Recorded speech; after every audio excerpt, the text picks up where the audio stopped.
இந்த திருநீர் விபூதி அப்படின்னு சொல்லக்கூடிய அந்த அரும் மருந்து அப்படிங்கிறது ரொம்ப சிறப்பான விஷயம். அதை நெற்றியில் உடல் எங்கும் தரித்து கொள்வதை நீங்கள் கண்டு கொண்டிருக்க முடியும். சிவனடியார்கள் பார்த்தா உடம்பு முழுக்க பூசிப்பாங்க. அதில் ஒரு ஆனந்தம் பிறக்கும். எப்பவுமே தெளிவாக தெரிந்து கொள்ள வேண்டும். விபூதியை எடுத்து சின்ன கீற்று மாதிரி நெத்தியில் ஒட்டுச்சோ ஒட்டுலையோ அப்படிங்கிற மாதிரி பூசுறதுல பலன் இல்லை. உண்மையாகவே மனதில் அகங்காரம் மாயை இல்லாதவர்கள் தான் நெற்றி நிறைய திருநீர் பூசுவார்கள். மனதில் கொஞ்சம் சலனம் இருந்தாலும் மாயை அவர்களை சூழ்ந்திருந்தாலும் நெற்றி நிறைய விபூதியை பூச முடியாது. அது ஏன் அவ்வளவு அவசியமா அப்படின்னா, சித்த மருத்துவத்திலும் சரி ஆன்மீகத்திலும் சரி விபூதி அப்படிங்கிறது தனிப்பெரும் மகத்துவத்தை பெற்றது அப்படிங்கிறத தெரிஞ்சுக்கணும். நாடாளும் மன்னனும் கடைசியில் பிடி சாம்பல் தான் அப்படிங்கிறத எப்போதுமே நம்ம மனதில் வைத்திருக்க வேண்டும் அப்படிங்கிறத தெரிஞ்சுக்குங்க. அப்படி மனதில் இருந்தது அப்படிங்கும் போது பெரிய ஆட்டமெல்லாம் ஆட மாட்டாங்க. இன்னைக்கு நிறைய பேர் ஆடுற ஆட்டம் நான் அப்படிங்கிற அந்த கர்வத்தினால் ஆடுகின்ற ஆட்டம். நாம் என்ன ஆட்டம் போட்டாலும் கடைசியாக பிடி சாம்பல் கூட மிஞ்சாது அப்படிங்கிற அந்த தாற்பயம் அந்த விபூதியை தொடும்போதெல்லாம் வரும். இன்னும் சில கிராம ஆலயங்களில் பார்த்தீங்கன்னா அந்த அடுப்பு சாம்பலை தான் விபூதியாக அல்லது பிரசாதமாக கொடுக்கின்றனர். இன்னும் முறைப்படி பார்த்தீங்க அப்படின்னா பக்குவப்படுத்தி பசும் சாணத்தால் செய்கின்ற அந்த விபூதி அப்படிங்கிறது சில இடங்கள் பரவலாக இப்போ பரவிக்கிட்டு இருக்குது. இடையில கொஞ்ச நாள் இந்த வேதிப்பொருட்களால் செய்யப்பட்ட திருநீர் அப்படிங்கிறது எல்லா பக்கம் வியாபித்திருந்த சூழ்நிலையிலே இன்று பரவலாக அதை பற்றிய விழிப்புணர்வு அனைத்து இடங்களிலும் ஏற்படுகிறது. சில ஆலயங்களில் அவர்களே விபூதியை செய்து பக்தர்களுக்கு கொடுக்கிறார்கள். அந்த இயற்கை முறையில் செய்கின்ற விபூதிக்கு மகத்துவம் அதிகம். நெற்றியில் இருக்கக்கூடிய நீர்களை இழுக்கக்கூடிய அந்த தன்மை உண்டு. அப்போ அந்த தலைவலி மாதிரியான விஷயங்கள் எல்லாம் வராது என்பது நமக்கு பெரியவர்கள் எடுத்து கூறுவது நல்லா தெரிஞ்சுக்கணும். சரி, இன்னொரு விஷயம் நம்ம ஏற்கனவே சொன்னோம், மனதில் அகங்காரம் மாயை இருக்கக்கூடாது. அப்படி இருந்தால் உங்களால் நெற்றி நிறைய திருநீரை பூச முடியாது. சில ஐதீகங்கள் உண்டு. இந்த விரலில் எடுக்க வேண்டும், இப்படி தரிக்க வேண்டும் என்பதெல்லாம் சாஸ்திர நடையிலே நமது பெரியோர்கள் நமக்கு சொல்லி கொடுப்பது. சிவனின் மீது அன்பு மிகுதியில் இருப்பவர்களுக்கு சாத்திரமும் கிடையாது, எந்த உங்களுக்கு அறிவுரைகளும் கிடையாது. ஏன்னா அவங்க எடுத்து பூசுறத பார்த்தீங்கன்னாலே உங்களுக்கு ஒரு அற்புதமான நிகழ்வாக இருக்கும். விபூதியை வாங்குவாங்க, அப்படியே நெத்தி நிறைய பூசுவாங்க. அந்த சிதறுகின்ற துகள்கள் எல்லாம் பார்த்தா அவங்க உடம்பு மேலே தான் படர்ந்திருக்கும், கீழே ஒரு துகள் கூட விழுகாது. அவ்வளவு அருமையாக பூசுவார்கள். ஏன்னா ஐயன் கொடுக்கின்ற பிரசாதம் அல்லவா, ஐயன் கொடுக்கின்ற பிரசாதம் அல்லவா, அதை வீணாக்க முடியுமா? உடலெங்கும் பரவி கிடக்கட்டும். அவருடைய அந்த எண்ணம் அப்படிங்கிறதும் அந்த உடல் முழுவதும் பரவ வேண்டும் அப்படிங்கிறதுனால தான் அப்படி பூசுவாங்க. சில பேர் 3 கீற்றா பூசுவாங்க. இந்த மாதிரி அவர்கள் பூசுகின்ற விதங்கள் வேணால் மாறலாமே தவிர அவர்களுடைய அன்பு அப்படிங்கிறது எப்பவும் மாறாது. சிவன் மீது கொண்ட அன்பு அப்படிங்கிறது எப்பவும் மாறாததா இருக்கும். இன்னும் சொல்ல போனால் விபூதி வாங்கிட்டு வர்றோம் இல்லையா, ஒவ்வொரு ஆலயங்கள்ல இருந்து வாங்கிக்கிட்டு வர்றோம். முன்னாடி எல்லாம் குருமார்கள் அந்த பட்டு வஸ்திரத்தால் செய்த பை ஒன்று இருக்கும், அதில் எல்லா ஆலய விபூதியையும் போட்டுக்கொண்டு வந்து கொண்டே இருப்பார்கள். அது யாரையாவது ஆசீர்வாதம் செய்ய வேண்டும் என்றாலும் பஞ்சாட்சர மந்திரத்தை சொல்லி எடுத்து அவர்களுக்கு பூசி விடுவார்கள். சில பேர் நோய் நொடியால் பாதிக்கப்பட்டிருப்பார்கள், மனதால் பலவீனமானவர்களாக இருப்பார்கள். அப்படிப்பட்டவர்களை மனதில் பலவீனத்தை போக்கி அவர்கள் மனோதிடம் வாய்ந்தவர்களாக மாற்ற வேண்டும் என்றால் இறை நம்பிக்கையுடன் அந்த பஞ்சாட்சர மந்திரத்தை சொல்லி உன் நோய் உன்னை விட்டு போகட்டும் அப்படின்னு அந்த குருமார்கள் அவர்களை ஆசீர்வாதித்து அந்த திருநீரை பூசுவார்கள். அந்த அற்புதமும் நிகழும். இது மனம் சார்ந்த விஷயமும் கூட, இன்னொன்று அருள் சார்ந்த விஷயமும் கூட. இப்போ அந்த மாதிரி நம்மளுமே என்ன பண்ணலாம் அப்படின்னா, அந்த பட்டு வஸ்திரத்தில் நீங்கள் எல்லா ஆலயங்களுக்கும் போய் வாங்குகின்ற திருநீரை சேகரித்து வைத்து கொள்ளலாம். எப்போவுமே நல்லா தெரிஞ்சுக்குங்க, நீங்கள் திருநீரை வாங்கி அப்படியே வைக்கிறத விட அப்போ நம்ம பூஜை அறையில் வைக்கிறப்ப எப்பெல்லாம் மந்திரம் சொல்கிறோமோ அப்போல்லாம் அந்த விபூதியை கையில் எடுத்து வச்சுக்கிட்டு 108 முறை ஜபிக்க வேண்டும்.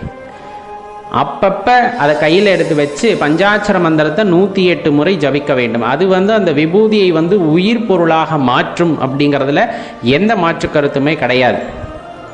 ஓம் நம சிவாய அல்லது சிவாய நம, இந்த மாதிரி நாம் அறிந்த வகையிலே அந்த மந்திரத்தை விபூதியை கையில் வச்சுக்கிட்டு சொல்லிக்கிட்டே இருக்கணும். அப்போ அது உருவேறும். நல்லா தெரிஞ்சுக்குங்க, அந்த ஆற்றல் அதிலே குடிக்கொள்ளும். எப்பையெல்லாம் உங்களுக்கு மன கஷ்டமாக இருந்தாலும் அல்லது உடல் பிணிகள் இருந்தாலும் இறைவனை நினைத்து கொண்டு, வைத்தியராக வரக்கூடிய வைத்தியநாதரை நினைத்து கொண்டு நெற்றி நிறைய விபூதியை எடுத்து பூசிக்கொண்டு உடலெங்கும் தரித்து கொள்ளுங்கள். அந்த மனோதிடம் அந்த இடத்தில் அதிகரிக்கும். உங்கள் மனதில் ஏற்படுகின்ற நம்பிக்கை நோயை எதிர்த்து போராடும். அதே வகையில் அந்த நோயும் குணமாகும் அப்படிங்கிறத தெரிஞ்சுக்குங்க. இன்னைக்கு பல நோய்கள் வர்றது மனதின் காரணமாகத்தான். அந்த மனதால் உண்டாகக்கூடிய நோய்க்கு மருந்து என்ன அப்படின்னா அது திருநீராக இருக்கும், இறைவனின் ஆசி பெற்ற திருநீராக இருக்கும். அதனால தான் இயற்கை முறையில் செய்யக்கூடிய திருநீரை தேடி வாங்கி பயன்படுத்துங்கள், அல்லது ஆலயத்திற்கு வாங்கி கொடுங்கள்.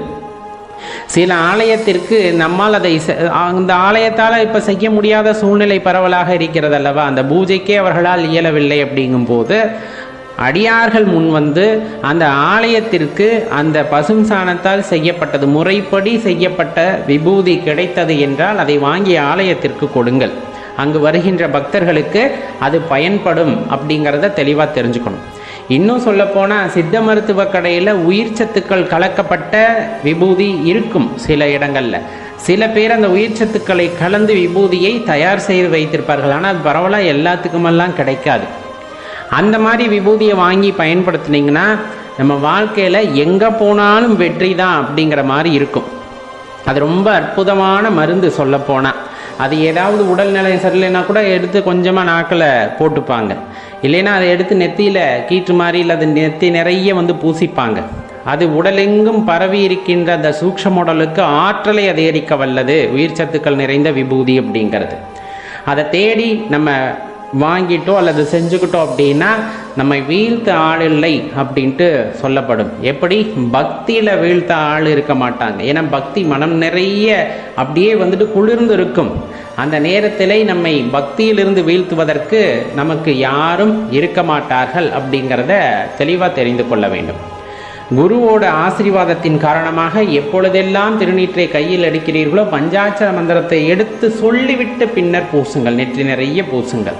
எடுத்ததுமே திருநீரை அப்படியே பூசிக்கிறதுக்கு பதிலாக நீங்கள் எடுத்து முறைப்படி பஞ்சாட்சரத்தை சொல்லி நெற்றி நிறைய விபூதியாக பூசிக்கொள்ளும் பொழுது அற்புதமான பலன்கள் எல்லாம் உங்கள் வாழ்க்கையிலே கிடைக்கும் அப்படிங்கிறத மறந்துட வேண்டாம். சிவாலயத்திலிருந்து திருநீர் எடுத்துட்டு வரலாமா அப்படின்லாம் கேட்கக்கூடாது. அது அரும்பெரும் மருந்து. எடுத்துட்டு வரணும்.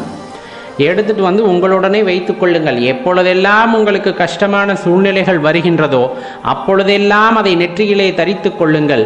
சிவபெருமான் உங்களுடனே இருப்பதை உணர்வீர்கள். ஏன்னா மற்ற நேரங்கள்லாம் நம்மளுக்கு தெரியாது. கஷ்டம் வருகின்ற நேரத்திலே அந்த விபூதியை எடுத்து நெற்றில் பூசிக்கொண்டு அமைதியாக கண்ணை மூடி உட்காந்து அப்பா அப்பா அப்பான்னு கூப்பிடுறது, பஞ்சாட்சர மந்திரத்தை சொல்லும் போது உங்கள் அப்பா அதாவது சிவபெருமான் உங்கள் அருகிலே இருப்பதை உங்களால் உணர முடியும். எப்படிப்பட்ட கஷ்டம் வந்தாலும் எதிர்கொள் நான் இருக்கிறேன் என்று அவர் அருகாமையிலிருந்து கூறுவதை உங்களால் கேட்க முடியும்.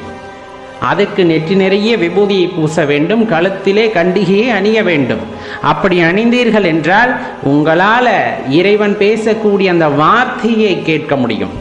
அந்த வார்த்தை உங்களுக்கு தெம்பளிக்கக்கூடிய வகையில் இருக்கும். வாழ்க்கையை அப்படிங்கிற நேரத்தில் எதிர்கொள்ளக்கூடிய ஆற்றலை அது கொடுக்கும். அப்படின்னா அதில் எந்த மாற்று கருத்துமே இல்லை. அடியார்களே, நல்ல விஷயங்கள் அனைவரிடமும் சென்று சேர்வது உத்தமமான விஷயம். நம் மனதிலே ஏற்றிக்கொள்வதோடு மட்டுமல்லாமல் மற்றவர்களுக்கும் இதை எடுத்து கூறுங்கள். ரொம்ப முக்கியம். நாம் எடுத்து கூற வேண்டும். குழந்தைகளுக்கு சிறு வயது முதலே திருநீர் பூசுகின்ற பழக்கத்தை கொண்டு வர வேண்டும். ஏன்னா கூச்சம் அப்படிங்கிற ஒரு விஷயத்தினால யார் என்ன சொல்லுவாங்களோ அப்படிங்கிற நினைக்கிற நினைவுனால தான் நம்மளே என்ன பண்ணுவோம் அப்படின்னா திருநீரை பூச தயங்குகின்றோம். சில நேரங்களில் சிறு வயது முதலே குழந்தைகளுக்கு பக்தியுடன் சேர்ந்து இந்த விஷயங்களையும் எடுத்து ஊட்டி வர அவர்களுக்கு அந்த கூச்சம் அப்படிங்கிற விஷயம், சில தயக்கம் அப்படிங்கிற விஷயம் மனதில் இல்லை. விபூதியை பூசுகிறாங்கன்னா அவங்க எந்த ஒரு அழுக்கம் இல்லாமல் இந்த சமுதாயத்தை எதிர்கொள்வார்கள். எந்தவித தயக்கமும் பயமும் இல்லாமல் இந்த சமுதாயத்தை எதிர்கொள்ளக்கூடிய ஆற்றல் படைத்தவர்களாக மாறுவார்கள். பூசுகின்ற விபூதி எவ்வளவு வெண்மையோ அந்த அளவுக்கு மனதும் வெண்மையானதாக மாறும். அதை தெரிந்து கொள்ளுங்கள் அடியார்களே.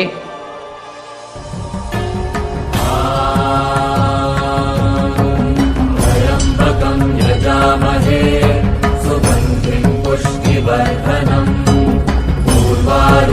बन्धनान् मृत्योर्मुक्षीयमामृता